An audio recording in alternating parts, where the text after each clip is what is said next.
হযরত আনাস রাদিয়াল্লাহু আনহু রাসূলুল্লাহ সাল্লাল্লাহু আলাইহি সাল্লামের ইরশাদ বর্ণনা করেন যে ব্যক্তি এমন অবস্থায় দুনিয়া হইতে বিদায় গ্রহণ করিল, যে ব্যক্তি এমন অবস্থায় দুনিয়া হইতে বিদায় গ্রহণ করিল যে আল্লাহ তাআলার প্রতি আন্তরিক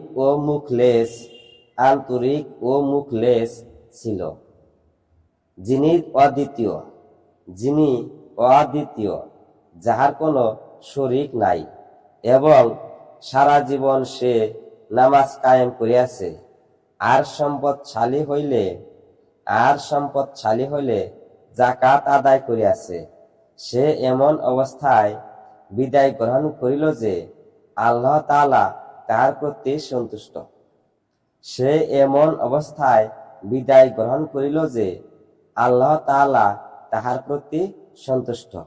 অর্থাৎ মুখলেস হওয়ার অর্থ আন্তরিকভাবে আনুগত্য গ্রহণ করিয়াছে।